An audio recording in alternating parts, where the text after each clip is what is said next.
Good morning, everybody, and good afternoon. Thank you so much for joining us today on our April webinar, How to Effectively Use Non-QM Products for Self-Employed Borrowers. We are so happy that you are here today. We'll go ahead and get started here shortly. Let me just once again read our disclaimer. The content of this presentation is proprietary and confidential information of Home Express Mortgage Corp. It is not intended to be distributed to third parties not participating in this webinar without the written consent of Home Express Mortgage Corp. And we thank you again for your support and consideration. Let's take a quick look at our agenda today. We're going to follow the same format as we've been doing over the last couple of months. We'll do a welcome, a webinar series review. We'll dive right into our topic today about effectively using non-QM products for self-employed borrowers, and then we'll open it up to questions and take a sneak peek at next month's webinar. And once again, our speaker for today's webinar is Mr. David Greider, our SVP of Wholesale Lending. Again, my name is Andrea Formato. I am the Sales Training Manager here at Home Express. David, thank you so much for joining us again today. I will go ahead and turn it over to you to begin the webinar. Hey, thank you, Andrea. And thanks for all those that are attending. And I was kind of looking at the timing of this, and I know we have this big Bitcoin conference in Miami, and but I thank you guys for not attending that today for this little time slot and looking at a little bit of more non-QM, right? So with that, I'm gonna go ahead and start it out here and kind of just do kind of our webinar series review for this year. We actually started them back in October of last year, but I thought it was important to kind of look at some of the transition of the webinars as we go throughout this year. And then you'll see why the next one's coming up is kind of important as we do, right?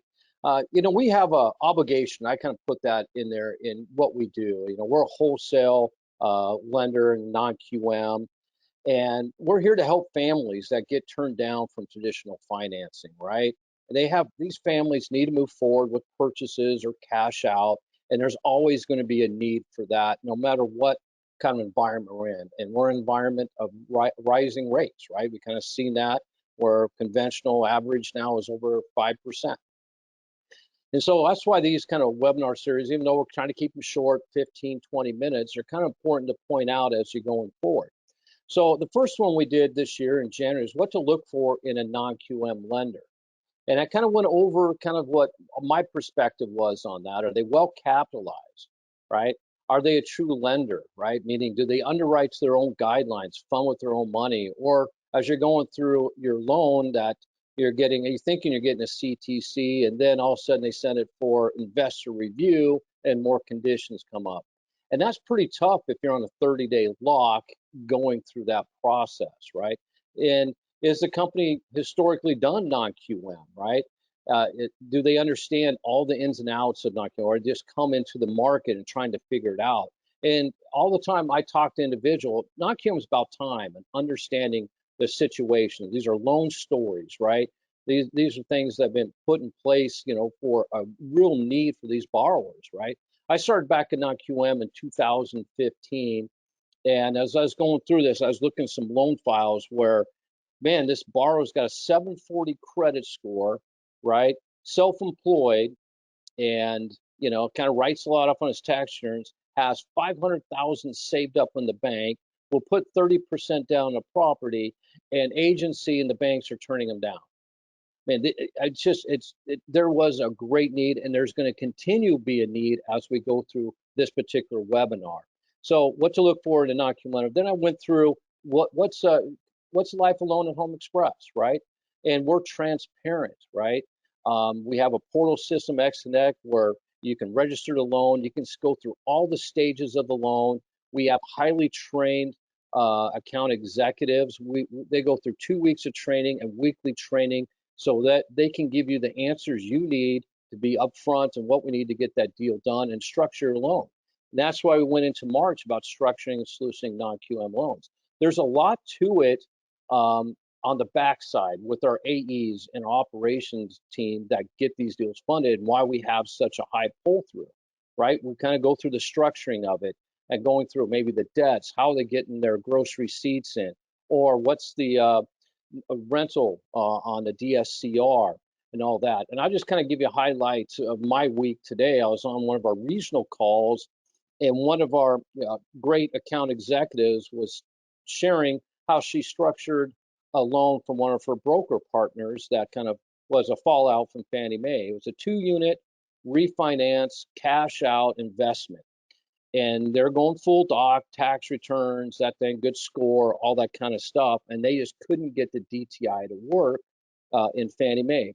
And this AE grabbed the tax returns, the Schedule E, went through all the things that non-QM can do on that income, because we have a little bit differences on that. We're more flexible on grossing up parts of income, or our expense factors and vacancy factors are different on rentals, a little more favorable with us. Able to get it done at a 45 DTI with a rate in the low mid sixes, 30-year fix, which is probably the going rate right now on Fannie Mae, given a 2-unit refinance investment property. It's just, we have highly, and so when I go through this webinars, and you'll see all these options, but keep in mind, you don't have to be the expert. You just need to know these are out there. We have highly trained account executives you can call, and they'll be able to structure that loan for you, get it through and fund it. So that's where we're going to head into non-QM products for self-employed, and kind of just the options how to effectively use this. And keep in mind, as we go through this, you don't have to be an expert, just be aware of that. And then when you see a deal you're struggling with and you look at it and go, man, who are you going to call? You're going to call account executive here at Home Express. They're going to be able to structure that loan for you.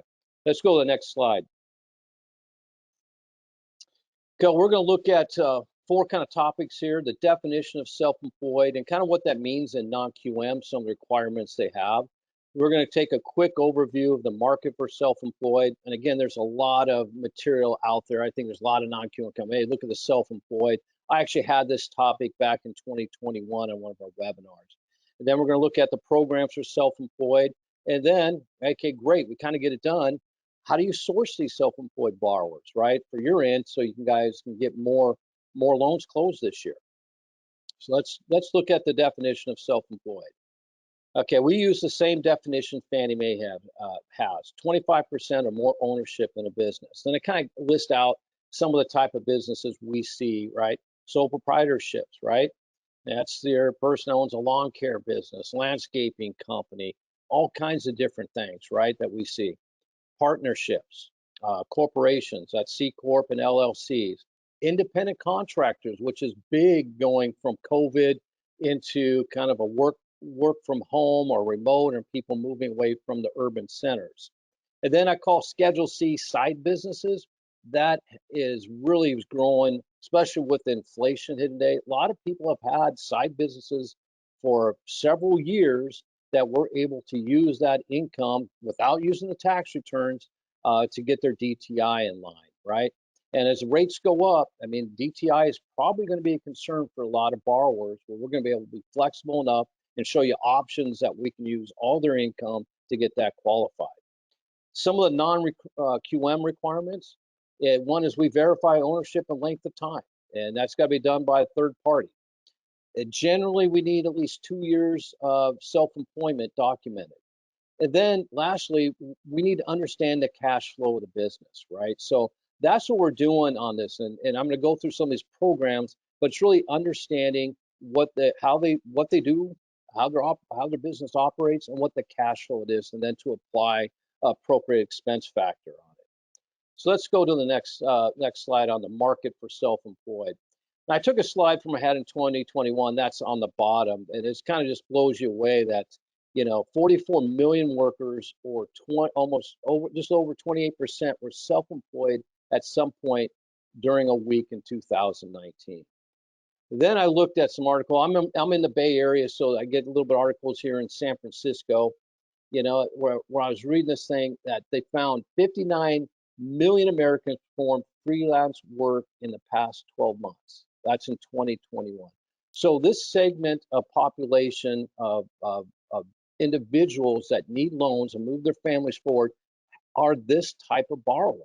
And we're here to let you know non-QM has the answers for that, and we have great AEs that can help structure that. Let's go to the next slide and get into some of the programs. Now, the most common, and I see this advertised all the time, right? 12-month bank statement programs come here and there. Just to let you know, even though that's probably the most common, and hopefully that works, but there's a lot of different things that go with it. We're all trying to figure out what the cash flow of the business. Now, I have a degree in accounting, and I can tell you the best method is what I was taught through my college and get into some of the fields that I am, is that, okay, you start a business, you set up a business account, right? That's what you try to do. And then you have your gross receipts go in there. And then you have your cost of goods sold being paid out of there, your salaries, your rent, or marketing expenses. And at the end, you have profit of the business.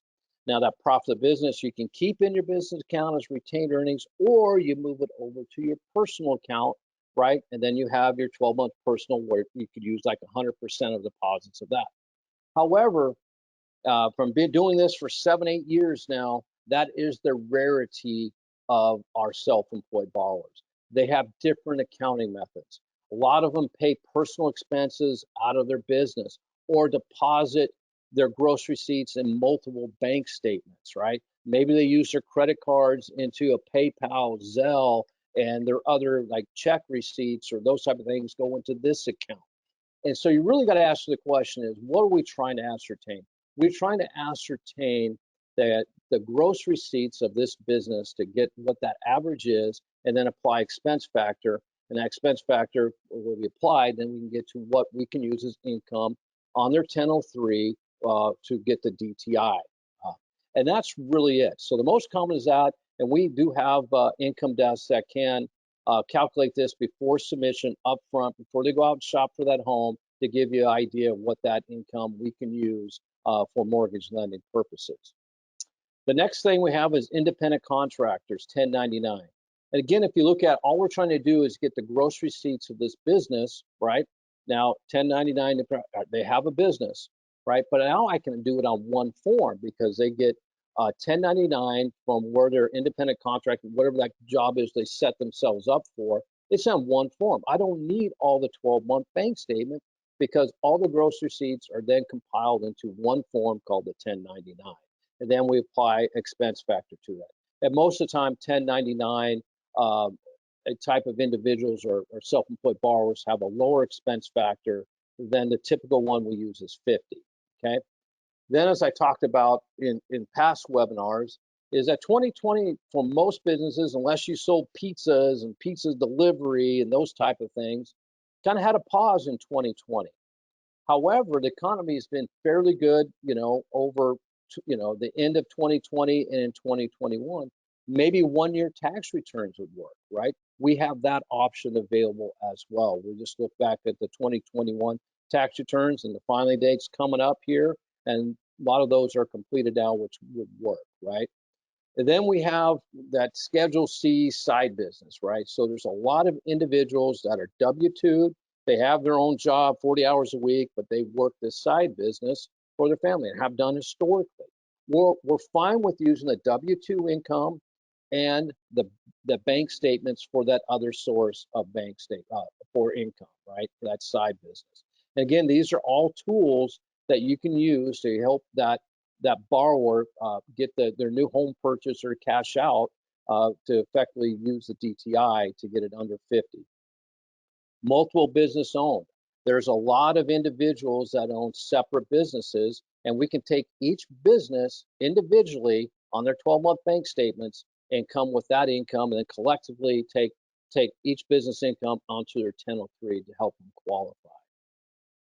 Let's go to the next slide.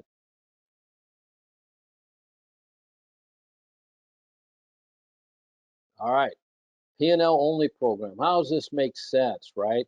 And again, I've been here a long time, and there's a lot of self-employed borrowers where when they get their gross receipts, they put into savings, they put in this checking, maybe they put in their spouse's account, right? So it's very hard for a non-QM lender to ascertain what is their gross receipts. We have the option where they can get a CPA prepared for 2 years, P&L, and we can use the net income off that P&L, and again, it's done by a third party, right, to get them approved. And again, the accounting methods out there are across the board. And I think I've seen it all, but no, I haven't. The next one comes in, but we're able to structure those loans for you. And so as you look at that, there's options. There's always going to be options. That's our thing with it. Here's your option for you to get that deal closed, right? The next we have combine a bank statements or any of these programs with the asset assist. This is really asset depletion. So we have programs for those that have assets saved up, 401k, stocks, bonds, savings account, where we can divide those assets by 60 months, and that could be other income on their 1003, and that will help you close more loans. And you can combine that with the alternative income documentation method you're using. Another thing I wanted to point out is 50-50 ownership, right? And this goes say my wife and I own a business, right? My wife, of course, she has better scores than me, right? But you don't want to cut that income in half. It might affect DTI. We're a lender that we're going to use the higher of the two scores for the rate and LTV on 50-50 ownership of a business, which is huge. It's going to help you close more loans, right? Gives you more income and using the better score gets a better rate and better LTV. Next up, we have less than 2 years self-employed, min 1 year. Yes, we have programs for that as well, and that's more managerial, professional type, where they're at maybe a law firm, W-2, and then they opened their own practice 15 months ago. And the first 3 or 4 months is all kind of more expense, sorry, they got to get a new office building. They're setting up, but they bring that book of business over, and we can see the cash flow of that business going where it should be. And that's fine with us too, right? Next up, W-2 to 1099. I mean, this is huge, right? Because I've seen a lot of companies that allow the work from home or live in a different location than historically it's been, but they changed their income structure from a W-2 to a 1099 in the same line of work. We generally want 1 year of that 1099, but we're able to work with that as well. Then we talked about W-2 to business owner. The doctor at Kaiser does his residency and starts his own practice, but you don't quite have 2 years. That is fine with us at all.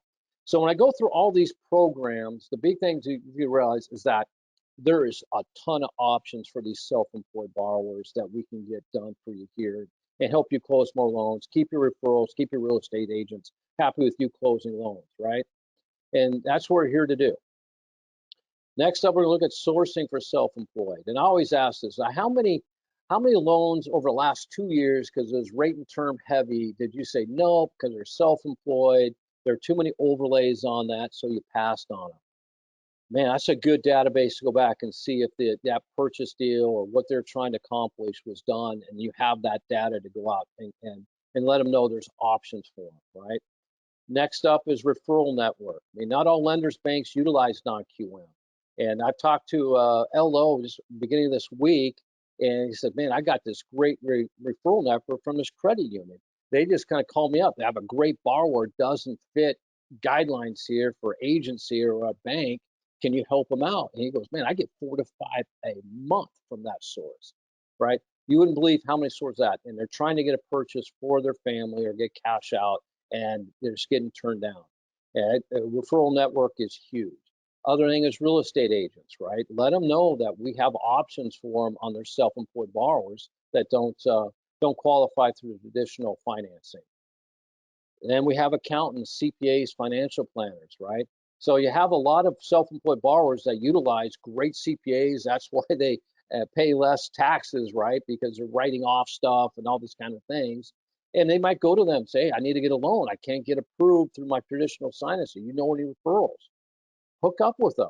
Be a person that you're on their database that, hey, someone calls for a loan that's self-employed, getting turned down from traditional financing, I'm going to call this person, right? Self-employed publications. You also use lead generation companies, right? Social media. Let everybody know that you're able to do these loans, and you have a company and account executive that can structure these loans to get them closed for you. So with that, it's been about 15 minutes. I'll look at some questions here, Andrea. Yes, awesome. Thank you, David. Great information. And we do have a couple of questions. The first question kind of talks about a general question about the webinar series. How can I access the past webinars from the series? Great question. You can reach out to your account executive and they can get you the previous series that you're looking for. Or you can reach out to me directly. Again, my name is Andrea Formato, and when everybody received the reminder email for the webinar today, that's from me. So if you want to just reply or forward that back to me, I can get you the webinar that you're looking for. And then we had a couple other questions, David, that came in about, hey, do we get a copy of it? This is really well structured. So thanks everyone for that feedback. We certainly appreciate that. And yes, to answer the questions, everybody will be receiving a copy of the deck that we are presenting today. And then we do have a couple more questions about some product related questions, David. The first one is, can you use a W-2 as well as self-employed income combined? Answer to that is absolutely yes, and we do it every day, right? We understand these side businesses that borrowers have, right? But you can. So we're not looking at the tax return. Just bring us the W-2 and the bank statements or wherever they're depositing their business income from. It could be Zelle, it could be PayPal, but we're just trying to ascertain that business gross receipts and then apply appropriate expense factor.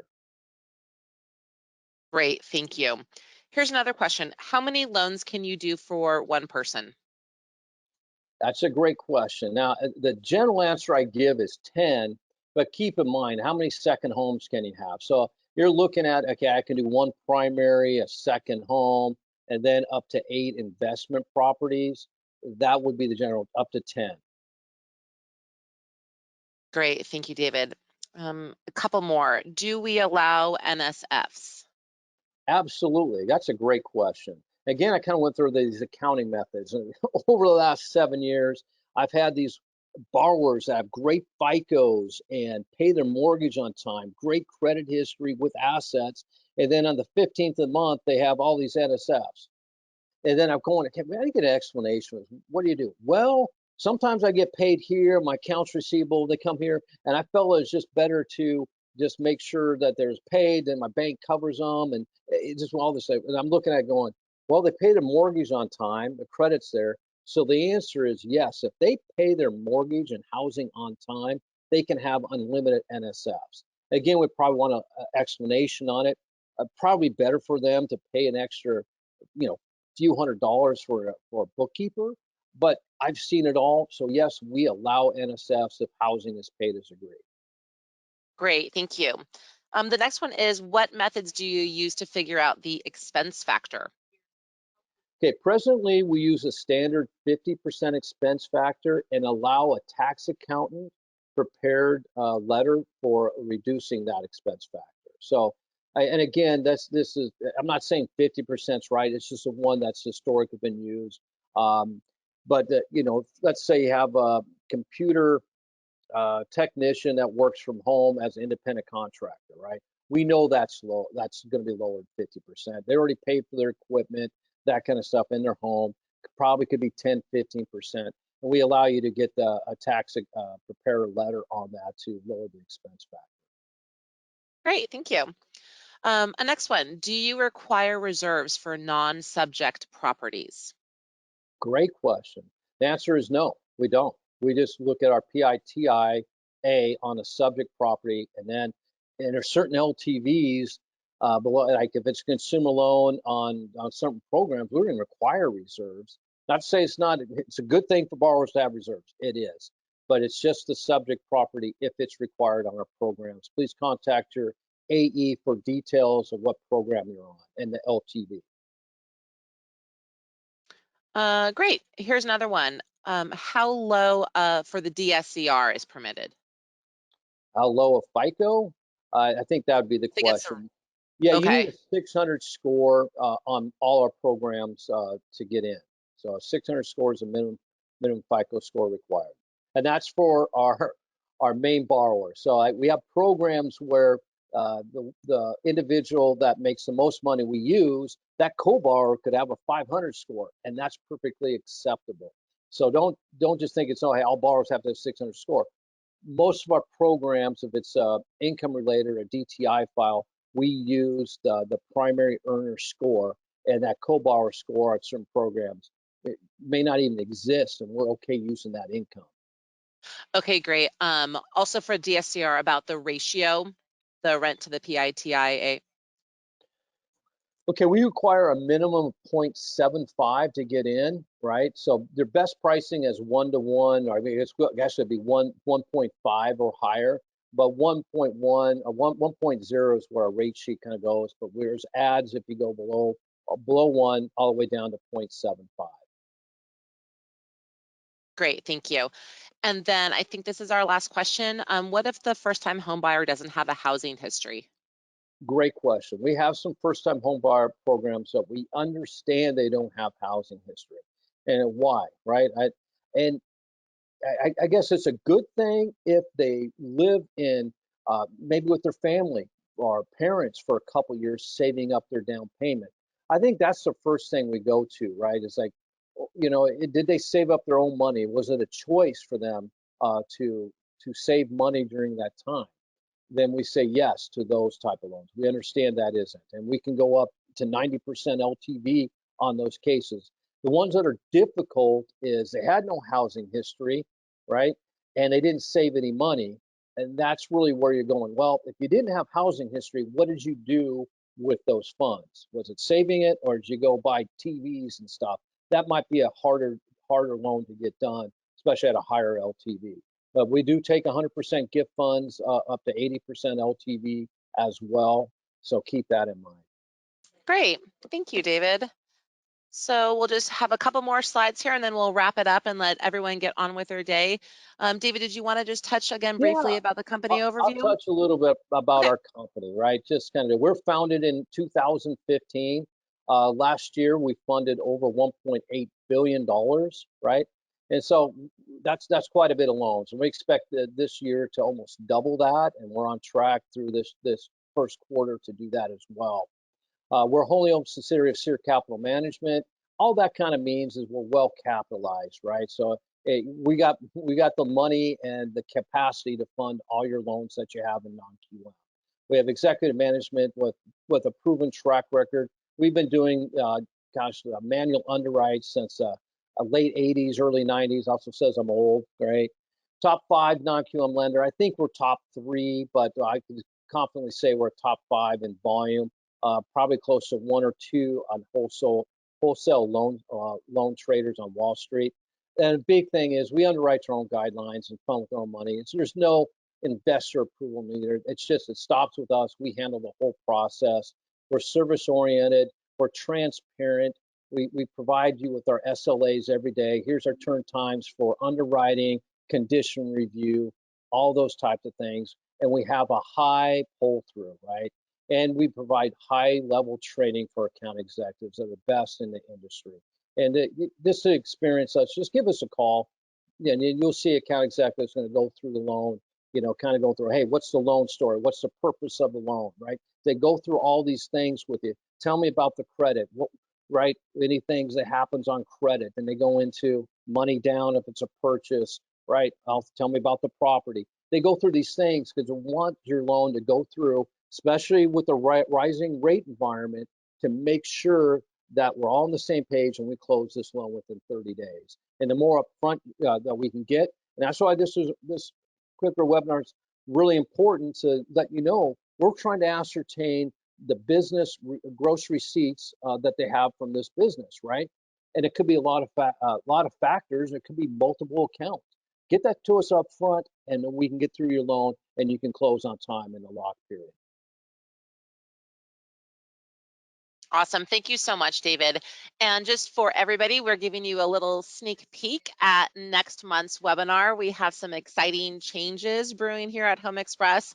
So our next month's webinar will be non-QM review of expanded credit. And again, you'll see the marketing materials for that on LinkedIn. Once we get the registration up and running, please feel free to register and we will see you then.